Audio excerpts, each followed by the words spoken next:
ಕ್ರಿಸ್ತನನ್ನು ಪ್ರತಿಫಲಿಸುವಂತೆ ನಿಮ್ಮ ಆತ್ಮಗಳನ್ನು ವಾಕ್ಯದಲ್ಲಿ ಬಲಪಡಿಸುವ ಅನುದಿನದ ಧ್ಯಾನ. ಇಂದಿನ ಧ್ಯಾನದ ಶೀರ್ಷಿಕೆ, ನಿಮ್ಮ ಚಿತ್ತವನ್ನು ದೇವರ ಕಡೆಗೆ ಇರಿಸಿಕೊಳ್ಳಿರಿ.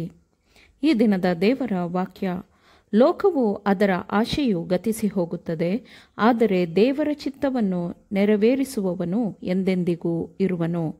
1 ಯೋಹಾನನು 2ನೇ ಅಧ್ಯಾಯ 17ನೇ ವಚನ. ಶುದ್ಧ ಧರ್ಮವು ಚಿತ್ತಕ್ಕೆ ಅಥವಾ ಇಚ್ಛೆಗೆ ಸಂಬಂಧಿಸಿರುತ್ತದೆ. ಇಚ್ಛೆಯು ಮನುಷ್ಯನ ಗುಣಸ್ವಭಾವವನ್ನು ಆಳುವ ಶಕ್ತಿಯಾಗಿದ್ದು, ಇತರ ಎಲ್ಲ ಸಾಮರ್ಥ್ಯಗಳನ್ನು ಅದರ ಅಧೀನಕ್ಕೆ ತರುತ್ತದೆ. ಇಚ್ಛೆಯು ಅಭಿರುಚಿಯೂ ಅಲ್ಲ, ಯಾವುದೋ ಕಡೆಗಿನ ಒಲವೂ ಆಗಿರುವುದಿಲ್ಲ, ಆದರೆ ಅದು ನಿರ್ಧರಿಸುವ ಶಕ್ತಿಯಾಗಿದೆ. ಇದು ಮನುಷ್ಯ ಮಕ್ಕಳನ್ನು ದೇವರ ವಿಧೇಯತ್ವಕ್ಕೆ ಅಥವಾ ಅವಿಧೇಯತೆಗೆ ನಡೆಸುತ್ತದೆ. ನೀವು ಬಯಸಿದಂತೆ ಅದು ನಿಮ್ಮ ಉದ್ವೇಗ, ಆವೇಗಗಳನ್ನು, ನಿಮ್ಮ ಭಾವನೆಗಳನ್ನು ನಿಯಂತ್ರಿಸಲು ಸಾಧ್ಯವಿಲ್ಲ.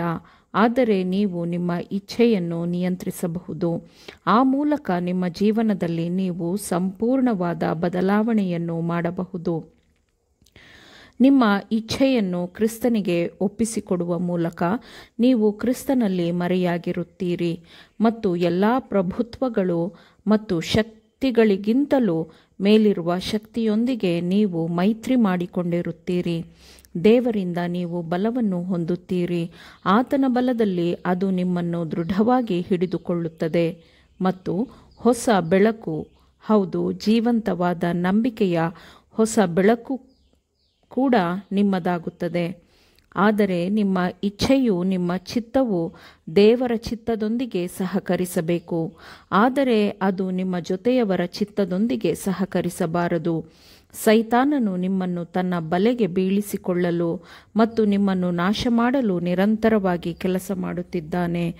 ನಿಮ್ಮ ಇಚ್ಛೆಯನ್ನು ದೃಢವಾಗಿ ಕರ್ತನ ಕಡೆಯಲ್ಲಿ ಇರಿಸಿಕೊಳ್ಳುವ ಮೂಲಕ ನೀವು ನಿಮ್ಮ ಪ್ರತಿಯೊಂದು ಭಾವನೆಯನ್ನು ಯೇಸುವಿನ ಇಚ್ಛೆಯ ಪ್ರೀತಿಯ ಬಂಧನದೊಳಗೆ ತರುತ್ತೀರಿ.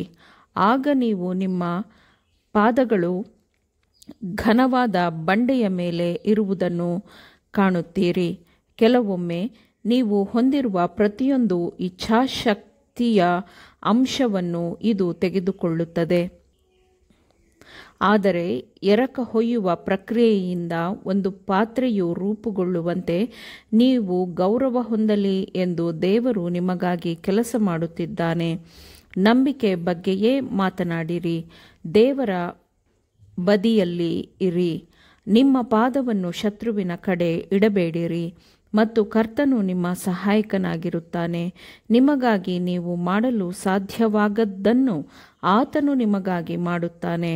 ಅದರ ಪರಿಣಾಮವಾಗಿ ನೀವು ಲೆಬನೋನಿನ ದೇವದಾರು ವೃಕ್ಷದಂತೆ ಆಗುತ್ತೀರಿ.